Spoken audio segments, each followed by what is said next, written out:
Hi everyone, I'm Arthenius, and those of you who have been keeping up with my page and the One Touch Transformation page knows that today marks 3 years since I've broken my silence on being abused as a child. I was sexually molested at the age of 6, and it wasn't until 3 years ago that I made the decision that I wanted to heal from it. 3 years ago, I was in a very dark place. My life felt like it was shattered.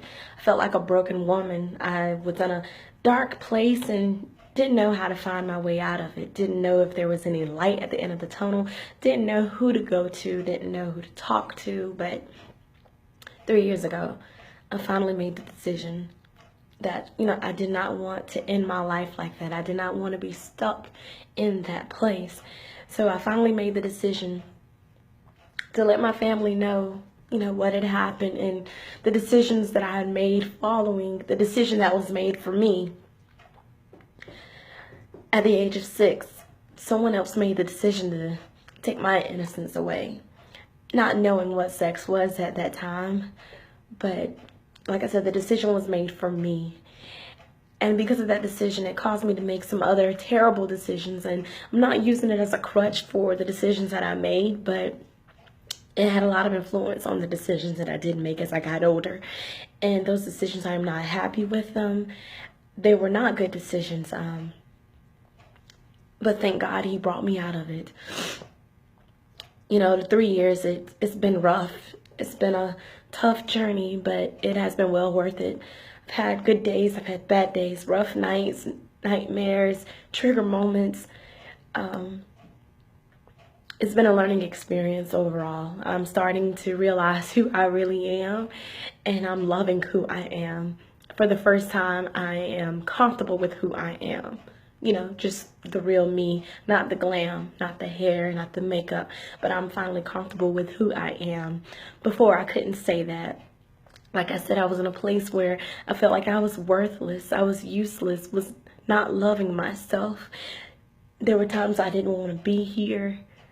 I would take pills to try to either escape from where I was or just to end my life. I even remember some days when I would drive home from work and thought about just running myself off the road or running into an 18-wheeler when I saw one.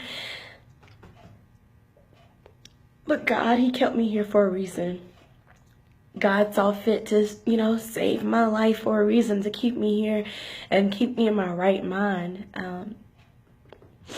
I don't think people realize how real the effects of child sexual abuse really are. It can take you to a dark place. It can take you to a bad place. And if you don't have that strength, if you don't have God to bring you out of that place, then it's no telling where you can end up. I often think about where I could have been, where I could have ended up, the places I could have gone. But thank God for his covering. I know that there is a covering over my life. Otherwise, I would not be where I am now. I would not be in my right mind. I'm thankful that I had the mind to make the decision to heal. I'm thankful God chose me to be the one who can talk about it and be comfortable with it and to share it with others and let them know that you don't have to do this alone. You don't have to survive this alone. You don't have to endure this alone. You don't have to stay where you are. There is light at the end of the tunnel. There is hope. As long as there is life, there is hope. When I thought there was no hope, I was wrong. I kept fighting until God showed me that there really was hope, until he led me to the right people who could tell me and show me that there was hope. And it was even, tougher dealing with this, being a pastor's daughter and every weekend leading praise and worship, being so broken, and people didn't even know it. I was so broken and just still singing my heart out. Wasn't able to set my own self free. I wasn't able to sing myself free.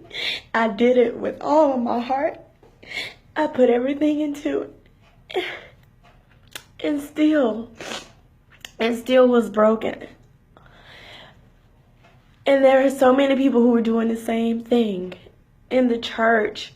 You're going to work with them. You're sitting next to them, not knowing how broken they really are because they're too afraid to speak up. They're too ashamed to speak up.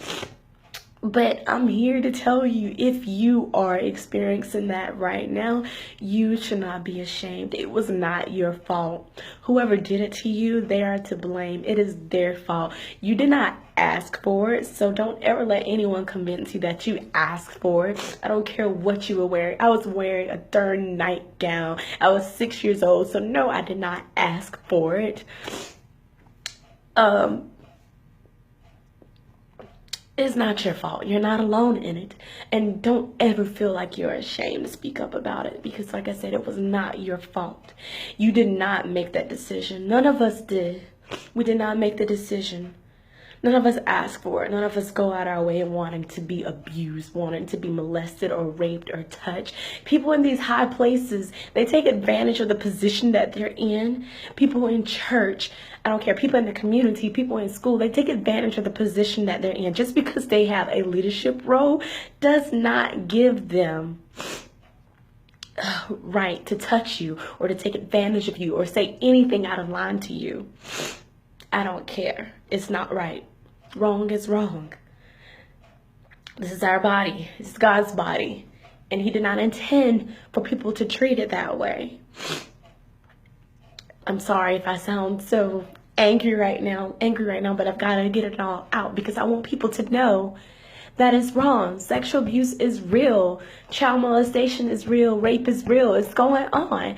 And we've got to break this rape culture. We got to stop it. And I'm doing whatever it takes to spread the message of hope because I survived it. God allowed me to come out of it.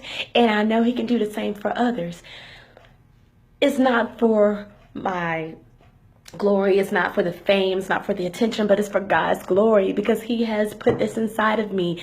I know that this is what he wants me to do. For a long time I did not know, well, I thought I knew what I was called to do, but now I know what I was called to do, and it is to save others, to bring others out of that dark place where I was, to provide the message of hope, to let them know that they can survive. God can bring you out of anything. He can bring you out of anything. So throughout these 3 years, God has allowed me to accomplish things that I never thought that I would be doing. He's allowed me to start my organization, One Touch Transformation, where I am spreading the message of hope and spreading the awareness of sexual abuse because we've got to end it. I'm determined. I am so determined to spread this message, and to spread the awareness. I'm determined. And with God's help, I know he's going to let me. As long as I do what I'm supposed to do, he'll take care of me. I have no doubt.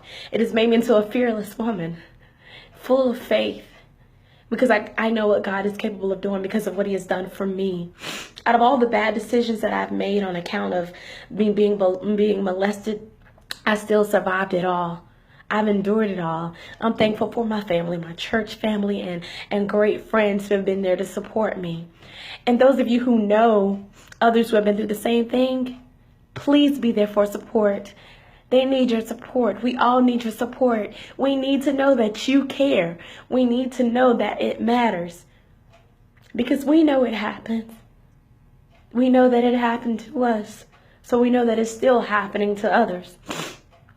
But I'm here. I survived. I made it.